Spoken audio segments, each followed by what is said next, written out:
Hello and welcome back to the channel. Hope that everyone had an amazing 2021 and is looking forward to 2022. This past year, I attended the Skip Barber Racing School at Lime Rock Park in Connecticut. It was an amazing and very educational experience.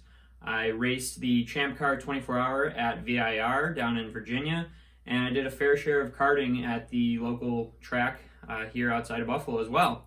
Most excitingly, I was hired at the local Porsche dealership here in Buffalo and was lucky enough to drive some pretty cool cars this past year. I always try and take pictures of everything that I drive, so here are my favorite cars that I drove while working at the local Porsche dealership in 2021. Please remember to like, comment, subscribe, and let me know in the comments what would you like to see from this channel in 2022. We're looking to grow the channel as much as we can this upcoming year. But for now, I hope you enjoy the video, and I hope you enjoy the recap of the cars that I found most notable from driving at the Porsche dealership this past year. Thanks for watching.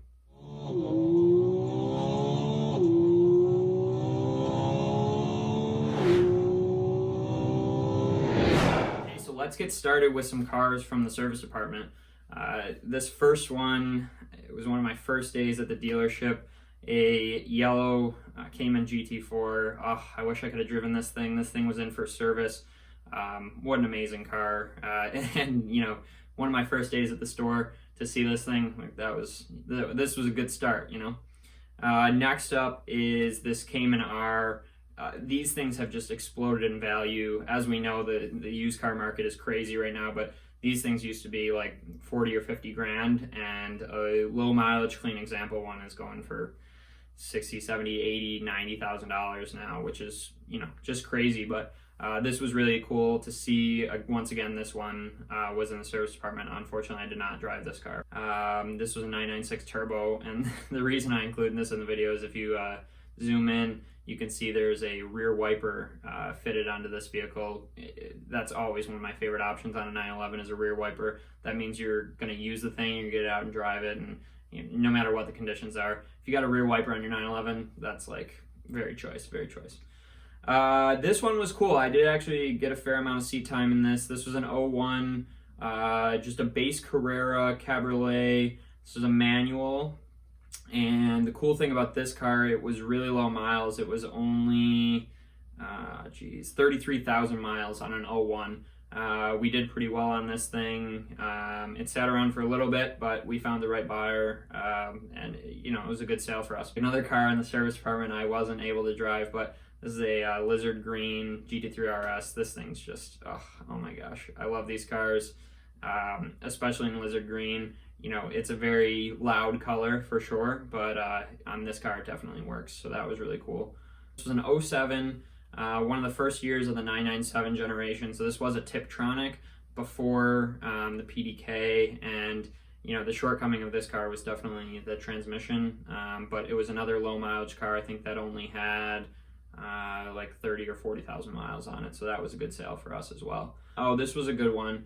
We got this from one of our sister stores. Someone turned this into the Lexus dealership. This was a 19 Cayman S. This was a PDK car, but it was it had the sport exhaust, and it only had 11,000 miles. The good audio, Burmeister audio, heated and cooled seats. This one was good. That was a lot of fun to drive. I got a decent amount of seat time in that one, so that was a good car to drive. This next one is a good story. So I have a very close friend of mine, and his dad bought an Alpha 4C right when they came out. He had a launch edition, and it was like he was one of the first people to get it. And when he brought it back, we were all excited to see the thing, and it was very new and exciting, and people didn't really know about the car, and if you drove it around or you saw it out, people were, it really turned heads. But I never got to drive it. I only rode in it once. And we used to look at the thing all the time and be like, oh my gosh, we got to go drive this thing. We never did. But then I took one in on trade, which was really cool. And this was also, funny enough, a launch edition. So this is very similar to the car that I was just mentioning. White. This one had black interior, would have been better with red. But, you've read things and you've seen things. The L4C is a very, very cool car, very exciting car to drive. Very loud car.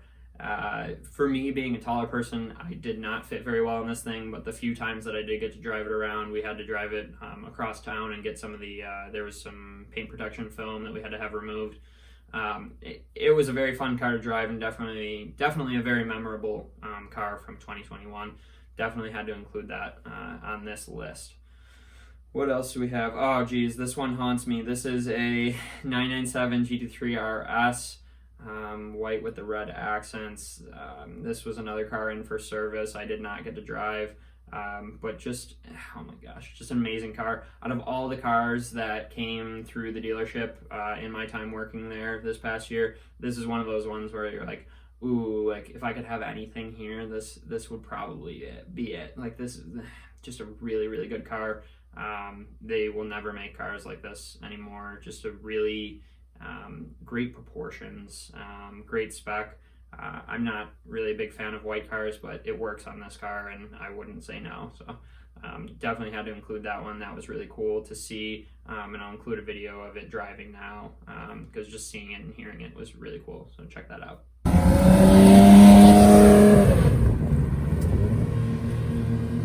Okay, up next, this was a good one. We took this in on trade. This was a 17 Carrera S in GT Silver. It had 6,700 miles, and we were able to sell this certified pre-owned. It was a PDK, but it had really, really good options: sport chrono, sport exhaust, front axle lift, PCCBs, carbon ceramic brakes, sport suspension, 18-way seats, Bose audio. This was a very, very well-spec'd car, and GT Silver, maybe not the most exciting color, but definitely a really timeless classic color to see on a 911.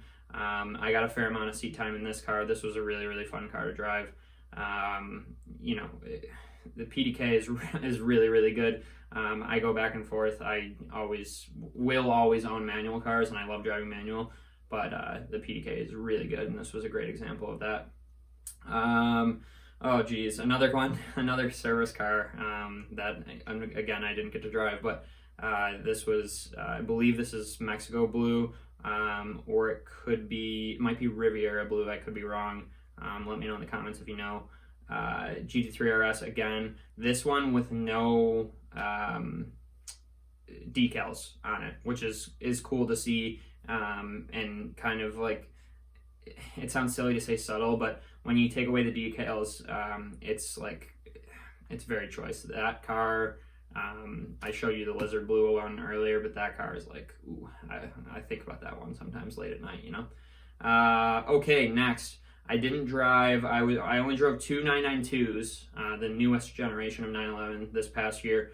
One of them was this one. This was a CS finished in chalk. Really good color. Personally, I would like to see this color on like a Macan or a Panamera or even a Cayenne. Maybe not on a 911, but it does work on the 911, and it's great. And then the next picture I'll show you is the interior, which makes this spec work really well. Is a red interior with the chalk exterior. Really, really nice car. This was the first 992 I drove, and I was very impressed. I had to pick this up from one of our sister stores. It was having PPF, so I didn't get to really drive it very much, but definitely worth mentioning. That was cool. This next one I did get to drive a fair amount. This was really, really cool. This was a 19 Turbo S, and it only had 10,000 miles on it. We hung on to this thing for a while, ended up selling it at wholesale because we couldn't find a buyer, but this thing, just crazy, crazy car. I'll show you another shot. This is it in the showroom. So we had this brand new showroom built, and to put this thing in the showroom, if you've ever driven a turbo car from Porsche, they're spectacularly quick, and this thing is no exception. 0-60 in like 2.5 seconds with launch control, and just does it over and over and over again. And we did put new rear tires on this thing, so before we did, you had to go make sure the launch control worked, and it did, and it was really good. So that was fun. That might be probably the fastest car I drove in 2021, if I think about it. Yeah, Turbo S. very choice, very choice.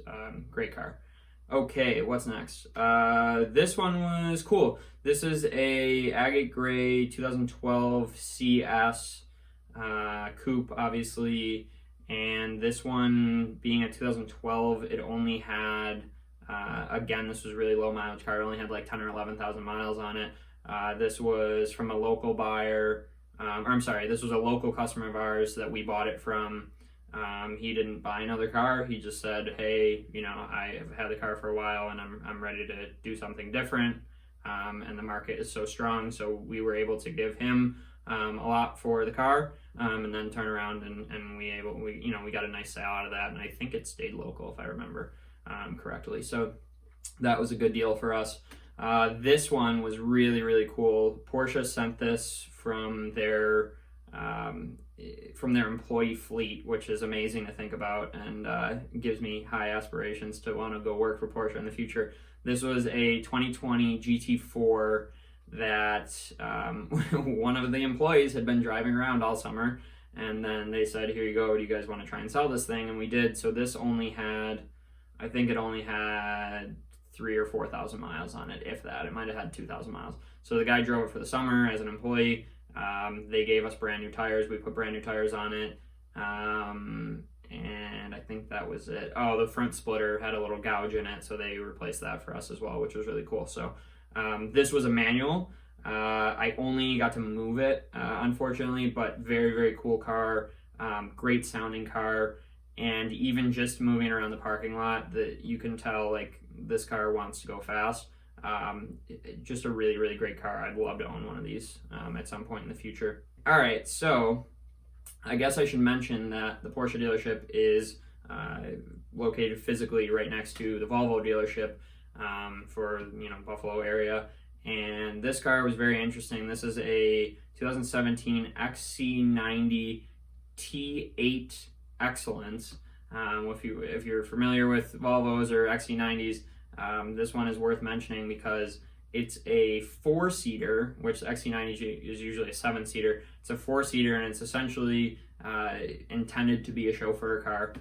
So the rear has champagne flutes and a cooler. You can put drinks and stuff in it, and it's got areas for iPads in the back. So you have rear entertainment, heated, cooled, massaging seats. You can move the driver's and front seats up to get you all kinds of extra leg room for the rear seats. So this was a cool car that we took in. We actually just sold it at the end of the year. This is one of those that you really need to find the right buyer for, and we did. But this was cool, and I know everything else is Porsche pretty much, or off-brand cars, but this was cool, and I thought I should include that on the list. This was really cool, and I got very little seat time, but it was just cool to drive. This was a Boxster Spider. This one was PDK, which I thought was funny because the Cayman Gt4, the red one that I mentioned earlier, that one being manual, and then the Boxster being PDK, I would have personally had it the opposite, but it's always up to the buyer kind of thing. This was really cool. I took this over for some paint protection film. Just, you hear everything. You hear the throttle opening. The exhaust sounds amazing, obviously. But yeah, just a really exciting car to drive, even at low speeds. And you can tell that this thing wants to get up and go. That was a really fun car to drive. Got a couple off-brand ones for you. I had never driven an E92 M3 with the V8, and then we got one in on trade. This was traded on the Boxster Spider that I just mentioned. The gentleman had this E92 M3. This was a 2011, and unfortunately it was a dual clutch, not a manual. If it was a manual, I probably would have considered buying it myself. I'm glad it wasn't, because I don't want a E92 headache. Everybody, if you know about E92s, you know about E92s, and they can be headaches. This car though, this was a really fun car to drive. That V8 sounds really good. And to be honest, the dual clutch, for being a 2011, dual clutch is pretty quick. It's not the best transmission. You definitely want the manual for this car, but This was a cool car to drive, and I definitely wanted to include this on the list. This was really fun. This was a good one. Okay, next is another off-brand one. This is a C8 Corvette Coupe. We took this on trade. This is a 2020, and again, it only had like 10,000 miles, and the gentleman bought it for X amount. We gave him more than he bought it for, and then we sold it for more than we bought it for, because that's the way the C8 market was this summer, and it sounds like that's continuing to happen as long as they're still slow on building new ones. So this car, to be honest, it didn't really do it for me. I have a ton of seat time in a C7, and C7 to me, just the ergonomics of everything, obviously getting in and out is a little difficult because it's, you know, a low slung car, but the C8 to me just felt kind of claustrophobic. And I mean, the performance is great, don't get me wrong, the engine's really good, the dual clutch is very quick, but it's just, I don't know, it didn't really do it for me. I don't really have any hard and fast reasons other than it kind of felt claustrophobic, and I don't really like the way the interior design is with all of the HVAC controls, and it just felt, it felt cramped to me. It almost felt worse than a Camaro, which if you've ever been in a newer Camaro, they're very, it feels like you're in a tank. So I didn't really love the C8, but this was, you know, this was a car I got to drive, and I wanted to include it because it's definitely a significant car. This one was cool. This is a 14 Cayman, just a base Cayman. It was a 6-speed manual though, so that was awesome. And this was the first car that I bought for the dealership in my role as the inventory manager. So I bought this car from a customer. He said, "Hey, I love this car, but I'm ready to get rid of it. I know values are high right now," and that is still true. So we were able to buy this one, and I executed the deal on this one, so that was cool. And yeah, so this was a great car, 14 Cayman. Had some, you know, decent options, nothing too crazy to it, and I think this one went out of state when we sold it. Okay, so this is really cool. This is a 70s 911 Turbo we had in for service, and I had to mention this one quickly because it's just, oh my gosh, if you love old Porsches, this is a really, really cool car. And of course, I mentioned it at the beginning, this one has a rear wiper. Here's a picture. If you have a 911 with a rear wiper, it's really cool. And if you have a 70s 911 Turbo with a rear wiper, that's even cooler. So that one was awesome. Next up is a 19 Cayman S, or I'm sorry, an 18 Cayman S. We actually still have this one available for sale. This has 19,000 miles, 2018 Cayman S, 19,000 miles. It is a manual. It's got PASM, and it's got the torque vectoring and Bose. This is a good car. It's like a $70,000 car right now, used.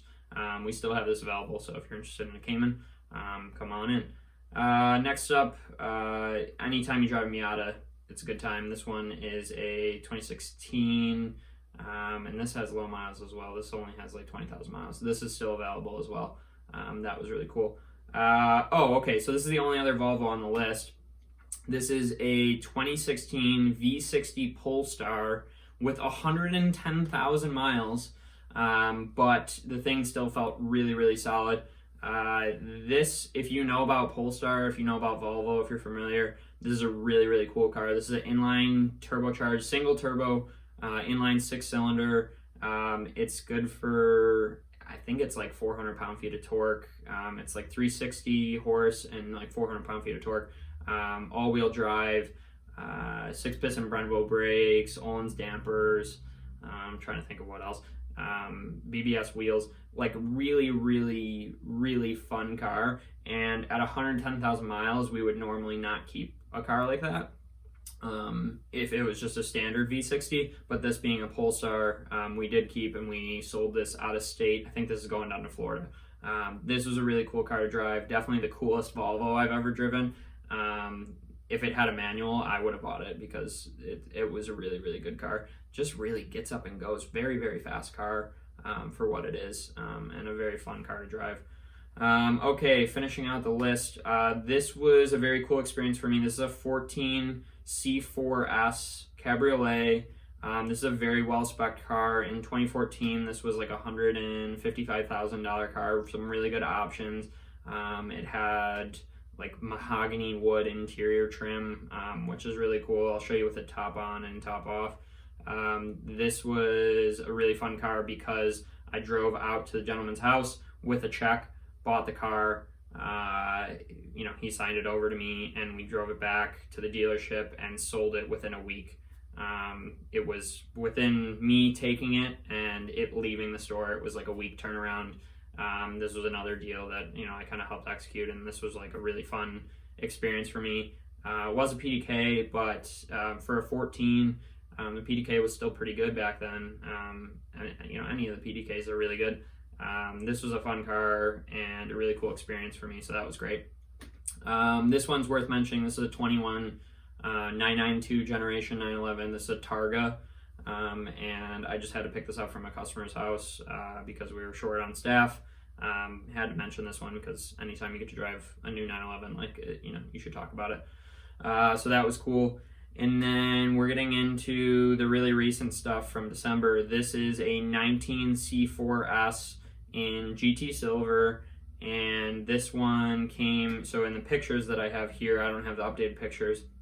In the pictures I have here, this has some aftermarket BBS wheels with winter tires. So the gentleman who owned this actually drove this year-round, which is really cool.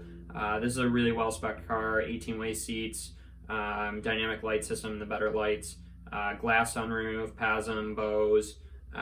We still own this car, and we still have this listed for sale. So again, if you're in the market, this is like a $140,000 used car with 11,000 miles. This is a really nice car. And for someone to drive it, I don't think he drove it much in the winter, but he still had the winter tires just in case.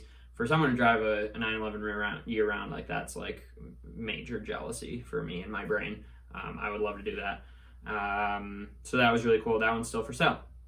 All right, finally wrapping it up. This was one that I only got to move around and wish I would have got to drive it a little more. This is a 2009 Audi R8 with, it has the V8, but it has, and I'll show you, most importantly, the gated 6-speed manual transmission. This was really, really cool. We took this in on trade and actually just wholesaled it right away, so that's why I didn't get to drive it or anything, but this was a really, really cool car and a great way to wrap up 2021.